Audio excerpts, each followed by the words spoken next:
Hi, Sedona. I'm Scott Jablow, the former mayor of the city of Sedona. I want to talk with you for a brief few minutes about home rule. I think that's really important for all of us to support home rule as it is, and by changing the government and leaders in place, we could look at an opportunity to change that in the future. But I think right now we must support home rule. So as your mayor, prior to resigning, I was very proactive and stood up for this city, which I feel Brian Fultz will not do.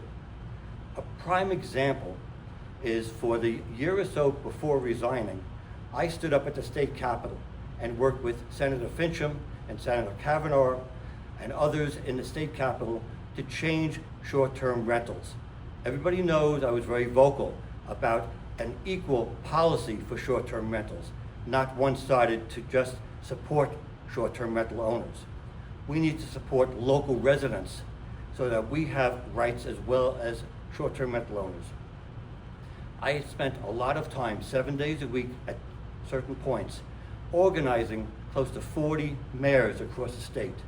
I brought together county supervisors, county legislators, and county superintendents, all to work together to effect a change at the state capitol this current session.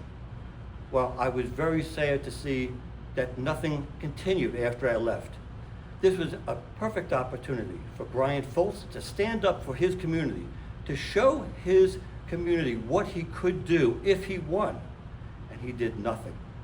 I talked to Senator Fincham, I talked to Senator Finch's staff, I talked to other legislators and mayors across this state and asked, have you heard anybody from Sedona? Have you talked to the current vice mayor? And they said, who's the vice mayor? We haven't even heard from your mayor. It's totally fallen apart. The whole plan fell apart when you left and nobody carried the weight. This is what you would be looking forward to under Brian Fultz. He's great for shaking hands and kissing babies, but when it comes to standing up for you and this city, he's proven the past several months, 9 months in fact, he hasn't done anything to stand up. He could have carried the weight and moved forward with this, and we would have had fair and equitable change to the short-term rental bill. Senator Fincham said, we were really making progress, and it all fell apart when you left, Scott. I'm not patting myself on the back, but I set this city up to make a real change, and Holly Plug and Brian Fultz dropped the ball. Have a great day.